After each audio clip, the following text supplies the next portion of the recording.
In this video, we're going to discuss 3 key strategies from the book, The Psychology of Money, in order to build wealth. Hi, I'm Adrian J. Join me as I break down key lessons I'm learning from my reading and research on money, business, and personal finance. If you're new here, make sure you click that subscribe button. Thank you. When it comes to financial planning, we often forget how much will change over time and the impact this has on whether compounding works for us or against us. When you accept that everything has a price, including the fee that comes with successful investing, then you can make the odds work in your favor. Successful financial planning and investing requires that you don't take your financial cues from other people playing a different game than you. In this video, I'll be covering why you must avoid extremes when making a long-term financial plan. Accept that nothing is free. Everything has a price. Know the financial game you're playing and ignore the other players. Lesson 1. When you make a plan for a future goal, don't forget that you will change. The author points out that long-term financial planning is essential, but things change, both the world around you and your own goals and desires. During the various stages of our lives, we often make decisions that will have an impact on our future selves or the person we're going to become. And we're not always happy with the person we've become based on those decisions. For example, young people paying money to get tattoos removed that teenagers will pay a lot of money to get. Middle-aged people that rush to divorce people that young adults rush to marry. Older adults working hard to lose what middle-aged adults are working hard to gain. When making long-term financial decisions, the author suggests minimizing the risk of regret by avoiding extreme goals, such as you will be happy with a very low income and live a simple life, or you want to work endless hours in pursuit of a higher income to afford a life of luxury. The end of history illusion is a concept coined by Harvard psychologist Daniel Gilbert, which is the tendency for people to be aware of how much they've changed in the past, but underestimate how much their personalities, goals, and desires will change in the future. Charlie Munger says the first rule of compounding is to never interrupt it unnecessarily. That sounds all well and good, but how can that work in reality when what you want out of life changes over time?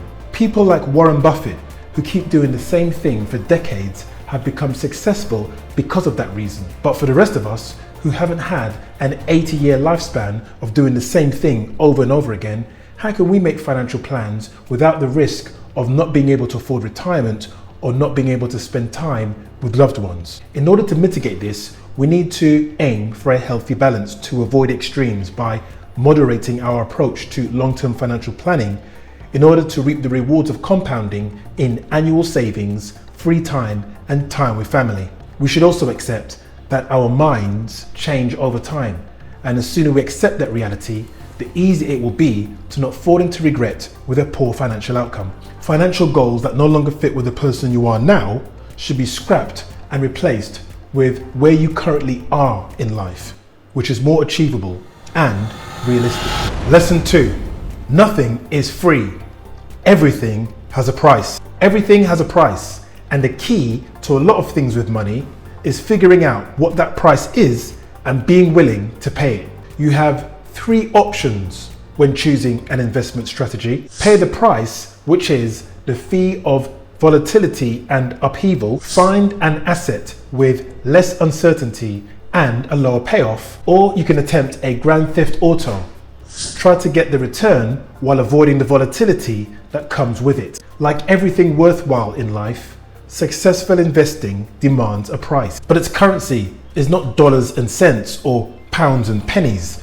It's volatility, uncertainty, fear, doubt, and regret.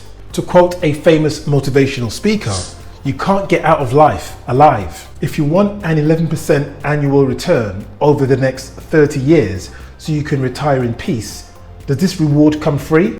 Of course not. There's a price tag, a bill that must be paid.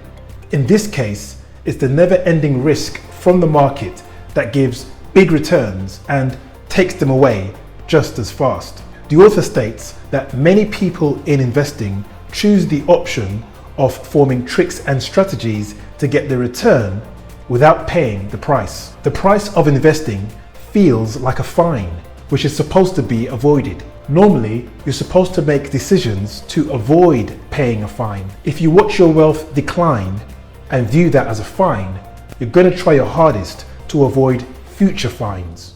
The author suggests to view market volatility as a fee rather than a fine in order to stick around long enough for the odds to work in your favor. The worthwhile trade-off of fees is obvious when it's clear you're paying one. Market returns are never free and never will be. They demand you pay a price like any other product. Convincing yourself that the fee is worth it is an admission worth paying. Lesson 3. Be careful of taking financial cues from other people playing a different game than you. When investors have different goals and time horizons, prices that look ridiculous to one person can make sense to another because what those investors pay attention to are different. The author describes one of the reasons why the dot-com bubble reduced household wealth by $6.2 trillion and the housing bubble of the mid-2000s taking more than $8 trillion was when long-term traders playing one game started taking their financial cues from short-term traders playing another. When a commentator on CNBC or a YouTuber says you should buy this stock, bear in mind they don't know who you are. Are you a teenager trading for fun, an elderly widow on a budget, or a hedge fund manager trying to shore up the books before the quarter ends? Are we supposed to think all three of those people have the same priorities and whatever level a particular stock is trading at is right for all three of them? While we can see how much money people spend on cars, homes, clothes and holidays, we don't see their worries, we don't see their goals or aspirations. Few things matter more with money than understanding your own time horizons and not being persuaded by the actions and behaviors of other people who are playing a different game than you. Identify what game you're playing. Once you write your mission statement down, you quickly realize everything that's unrelated to it. What the market did this year or whether there'll be a recession next year is part of a game you're not playing. So don't pay attention to it and you won't be in danger of being persuaded by it. This is video 6 out of a series of 7. So stay tuned for the final episode. And if you want to check out the book in this video, click the link in the description box below. Make sure you click that subscribe button. And if you have any other book suggestions or you have your own opinions of this book, please leave them in the comments box below. Thank you for your time.